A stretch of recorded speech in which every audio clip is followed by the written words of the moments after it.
Ladies and gentlemen, it's Chili again. I am back for another update from Altered TCG, this time with the Bravos and Ordis in Roots of Corruption, the faction focus that was released today on the 13th of March.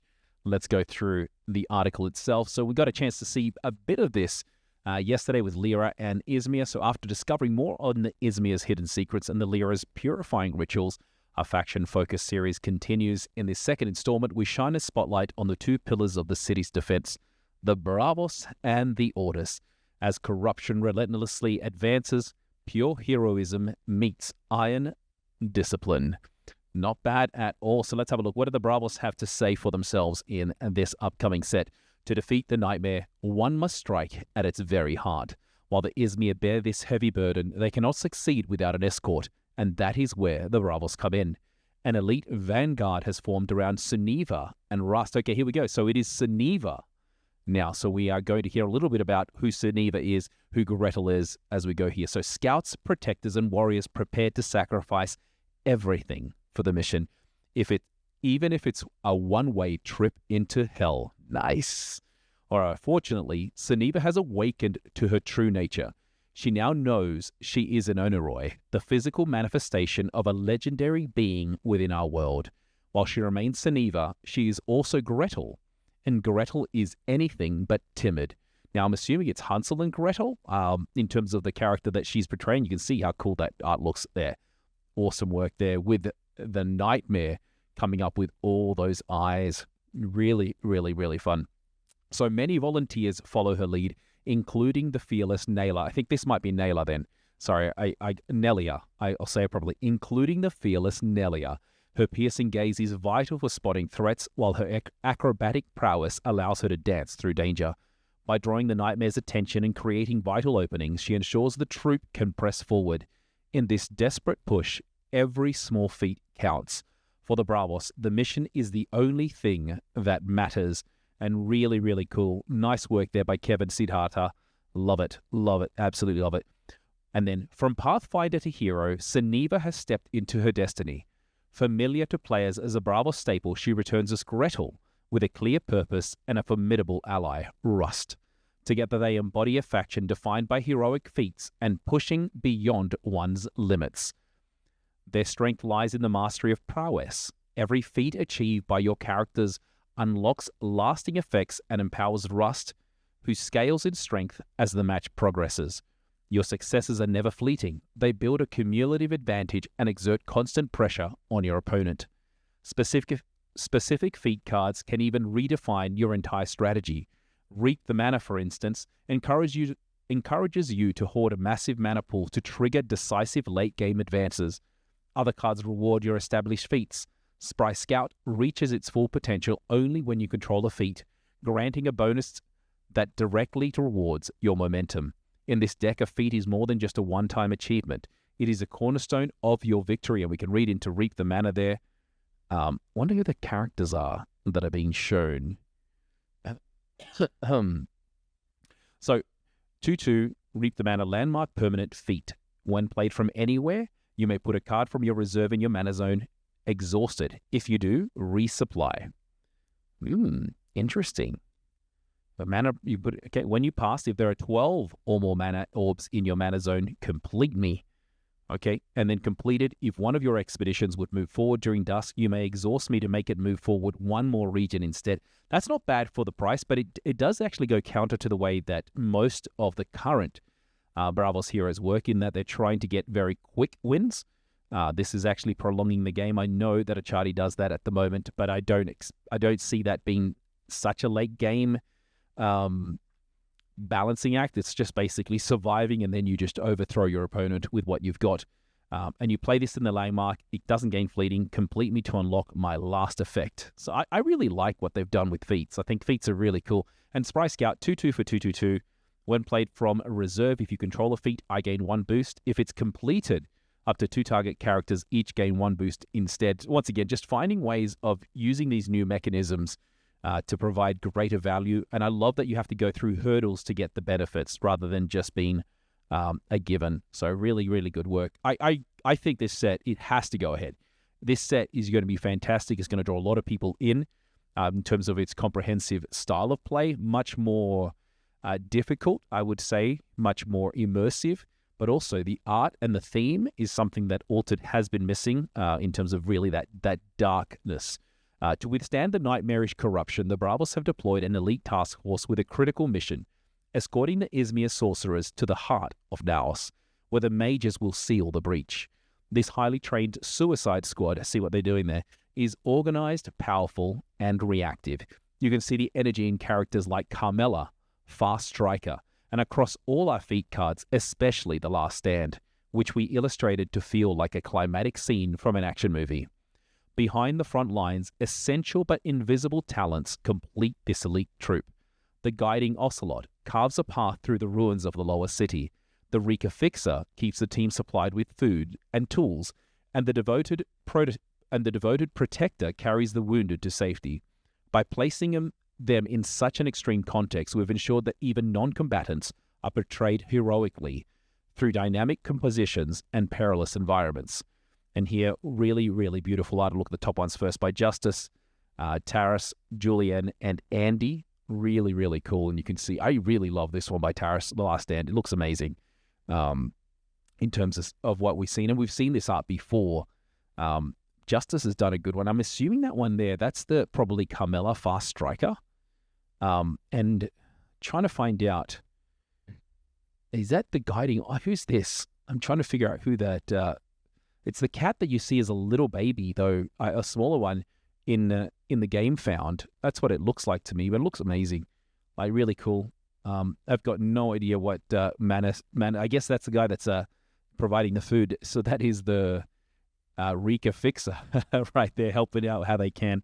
And then the last one looks brilliant. Look at that with the glyphs on their body as well. Really cool. And that one is going to be called the Devoted Protector.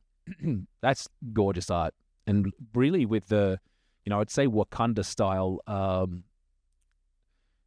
is it like, I have no idea what you call that kind of weapon, but it's like a javelin of sorts. Ordis. Okay, let's have a read into the Ordis. The Reka city may be doomed, but its people can still be saved. The Ordis have accepted this harsh reality. While Mats works tirelessly to delay the inevitable collapse, the rest of the faction is mobilized for a massive evacuation. Every ship in the Armada is deployed for extraction, while airborne contingents led by Zen and Sepha patrol the skies to pull out survivors from the wreckage. On the ground, soldiers form unbreakable lines to hold back the nightmare.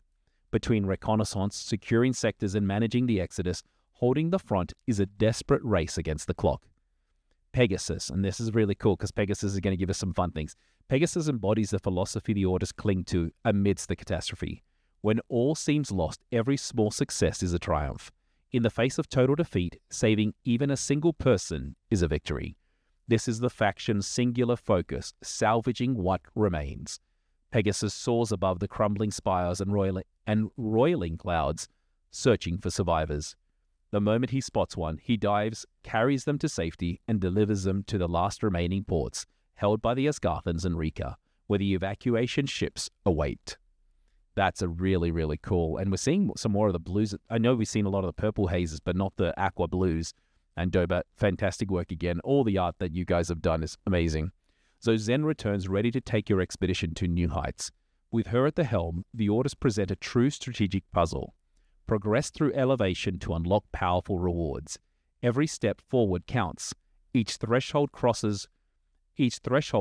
paves the way for game-changing effects, whether you're rising with a Thunderbird or soaring alongside Pegasus.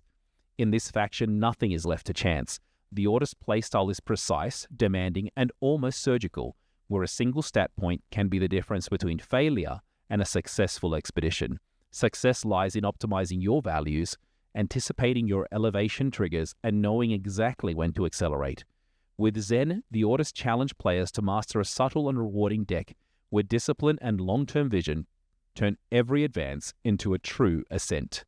And you can see here, Thunderbird is a character animal 3/3 for 2/2, and when played from anywhere, my expedition ascends. So we're bringing back ascend mechanism, which is great. I don't think I've seen a single card in Seeds of Unity that does it. And that's one of my qualms, and I hope that I've actually reached out to the developers to find out if they can talk more about the progression of sets and also how they build upon all the different dynamics introduced, given we're doing sets in lots of 3, right? A trilogy of sorts. Like we introduced Ascend in set 4 with Skybound Odyssey, but then don't talk about it or do anything with it in set 5 and then bring it back in set 6. I would think if they're looking at it in terms of themes, and then when they rotate sets out, it's also in blocks of 3, once again, an assumption, right? Then you should actually make sure that it progresses. You introduce it in 3, you add more, and you add more in 4 and 5. Sorry, you introduce it in 4, you add more in 5, you add more in 6, and that becomes a cycle, and then you do onesies, twosies in future sets, or at least in the next set, which will focus on other dynamics that they're introducing with minor elements of these ones. Anyway, that's the way I'm thinking. So that's pretty cool. When my expedition, so back to Thunderbird, when my expedition moves forward due to Ascension, draw a card. So another draw a card potential for Ordis here. And that's not bad at all. So ascending, draw, you can potentially draw twice if there's no one in front of you. Oh, this is interesting. Like if in Z, this would also be a great card on day 1, especially because like then more than likely they're going to, if they are going first, they're going to play to the side that you've already ascended. So they assume you're going to play on one card, and if then you just play this on the other side and ascend and also draw the card. So then we have another alternate win condition. So we're bringing a new one in, only specific to the card here. So Pegasus, 5/5 for 3/4/4. And when played from anywhere, each of your expedition ascends. And with both of your expeditions, when both of your expeditions move forward due to ascension, you win the game. All right, interesting. I am sure there's going to be plenty on here. Now, I'm looking at it here based on the ROC 081, 20, 40, 60, 80, assuming there's 20 cards per set, meaning that this will actually be in Ordis. So if the common is also going to be in Ordis, that makes sense with Pegasus. I wonder who's going to get the artifaction. Interesting. So I love it. The art looks brilliant, and man, that's going to be a fun win condition. And see, people are going to complain, why does Ordis always get this stuff? And I love it. So the clock is ticking. Follow Nils Holgersson. He has just spotted survivors trapped in the lower city. So it is Nils Holgersson. I was talking to Mark Bravos Hatter on this. I didn't know who Nils Holgersson was. Apparently a cartoon character from his youth, but maybe not so much in Australia that I didn't hear about it, or maybe I just didn't because of my Latin roots. It wasn't a character we talked about. He has just spotted survivors trapped in the lower city. With the tram stations damaged and partially flooded, there is no way out without outside help. Together, the Ordis are organizing a massive effort to protect the many and evacuate them to the safety of the vessels fiercely guarded by Sinisa's battalion. To ensure the success of this cover the retreat operation, the Ordis summon powerful, winged, legendary creatures, among them the towering Thunderbird and Hippogriff, lend their strengths, while smaller flying vehicles enable strategic deployments into the most inaccessible zones. In Skybound Odyssey, characters with the Ascend keyword were depicted with wings or in flight.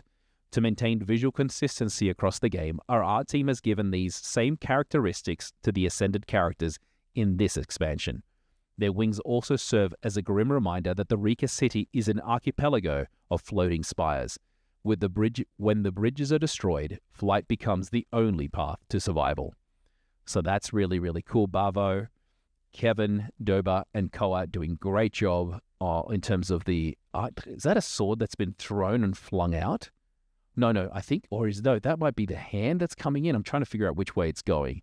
It looks like it might be something coming in from the bad guys. I love it. And try to think, Hippogriff would be this one. What else have we got? Cover the Retreat. This makes sense here. Look, lovely art by Kevin. Strategic Deployment. I don't know. It's interesting to see, and we can see here. Love it. Finding ways of saving people in whatever way they can.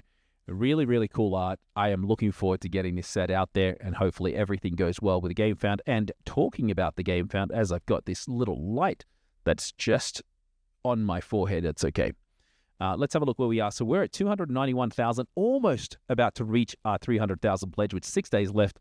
Let's see how we go getting to that first one and opening up the 330,000 euro pledge. I do believe by end of day we should get to 300,000 and think that will energize some people. in terms of what's there. I've had a chance to have a look at what other stretch goals will be provided. A lot of them look really fun. I can't talk about it, unfortunately, but I'm excited to see more and more of these, and hopefully some of them become available earlier rather than later, just to encourage us all, not just to participate, to give us some more rewards, because you know what? We all deserve it, right? And then one last thing as I'm going through where I wanted to show is just some of the comments. And what I look at the comments in terms of the game found, and to be honest, these are what people are feeling, and they're someone's truth. A lot of it is incredibly valid. Now, I don't like it when people just complain for the sake of it, but more to say, hey, can you help us do this? We believe in the game. Can you show us that you believe in the game as well? And the first one here by Lawclip is, do you think you will announce some big events, big physical events for the competitive scene? A TCG can live only with this type of event, and other TCGs have actually done their 2026. We haven't got it. It absolutely makes sense. Like, that's a valid ask. And I think in many cases, I believe we're waiting for the game found. One of the problems in waiting for the game found to be done, this is like from my own view, is like it shows that, do you believe in your product like we believe in your product, right? And I think if you believe that it's going to go ahead, you will actually release. Like, I would have expected there to be a release. Now, we do know that this is probably going to happen in 7 days when the game found finishes, but have some belief in yourself to lay out your map, your plan, just like us. Because we believe in the product, we want you to believe in it too, and show us it by making the announcement. Otherwise, it becomes almost like a self-fulfilling prophecy, right? Yeah, and look at it, Genta Rosa. A calendar of competitive events is essential. Only in this way will people return to investing en masse. Currently, we only have online events created by the community, and while it is supported, it's kind of done both the community and Altered just because of the prize support that they provide. And I'll say this, without some of these tournaments happening, the game would really be struggling. You do need these tournaments. You need the players. You need those that are invested in the game to play. You want them to have enough of prize support that makes sense for them to invest their time and their money into the game outside of just the casual player. And I think one of the things Altered is trying to do is appease both the casual and the competitive, but we need to focus more on the competitive player, in my mind, just because it's not getting much love. I'm looking forward for that calendar to come out. Yes, I won't be able to play as much as other people do. I don't have the time, and I also have the family commitments work commitments that don't give me that. But absolutely, I'll be casting wherever I can to support in that way. And hopefully it's not a bother for many of you to get a chance to hear me. And on that, I'm very grateful that my Rapid Fire tournament, our first one that will be for this Seeds of Unity season, is going live on Sunday. We are basically at 70 to 80 people already registered with 48 hours to go. Looking forward to being able to cast that. The way I'm going to be casting that, though, is after the fact, following the hero's journey. It is a turn-based tournament, so anyone and everyone is welcome, and we will be giving the prize support through Equinox's partnership for, at the moment, because we've reached the 64, there'll be top 4 prizing, I believe maybe even top 8 prizing, given the number that we've got. And then on top of that, also the best in class for every hero that makes the top 16, the best performing pilot for those heroes will also get something, and we're going to be giving away a season invitational. So that's a really good one. And I know Equinox has already responded to some of these. There is a lot of discussion on that post as well. I think a lot of it is just people that are very passionate, that want the game to succeed and want it to do well. Unfortunately, I don't speak French, so I won't look into that. Look at this, Craigery. Please know that our local Altered community in Canada is cheering this game on and growing every month. We've got 40 players in your local community. Congratulations. That's great. I look forward to hopefully visiting with you guys one day soon. I do work up in Canada a fair bit. Just got to let me where you are, Craigery, and hopefully I can join you. I'm going to give you a little... Oh, I can't. I've got to log in. I logged myself out so you didn't see all the pledges that keep coming up in terms of my current pledge. And then the last one, I'm sad about it, but I won't be pledging. I'm sorry, Yop, on that. I get it. Like, people have had some, like, when you have a bad experience, it's really hard to continue to back, but I hope you come back, Yop. One thing that I look at with print qualities, that's really not Altered per se. Yes, there's some stuff we could do on the quality assurance element, but that's working with the printer. And they had to move printers, unfortunately, just to, one thing, to bring it closer to Paris. But second, because of at least that's what they've said on the announcement, was that Carta Mundi could not deliver to the timeline needed. And, you know, what we've seen is the new company, which I don't know whose name it is, also wasn't able to deliver. And the hard part is the almost complete lack of meaningful competitive play. Once again, getting back to that whole desire to have something greater than just your local weekly to play for, even if it's once in a while. Like, no, we really do need that. And the increasing focus on BGA and digital play, while it's important, and I think it is, this game cannot work without it. But we do need to do something more than just the online one. And basically, how do we create the same environment that's in Paris or that's in other parts of France or even other parts of Europe also here? I hope you do come back. I know that there's a lot of issues. You also talk about print on demand being an issue, but I don't like print on demand is not the issue now. What is the issue is because people are waiting, that we're not meeting the limits to make that print on demand happen quicker. And I hope that is something that they address. And look, another question here is love to see something about the law. Absolutely. I would love to see some of that as well. Jet Force Gem. But I'll also say, and as said here by Loki, while it's not the priority right now, it's something they'd love to do. It can't be the priority. The priority should be on the gameplay and getting the product out to people and getting the game growing before we look at all the ancillaries.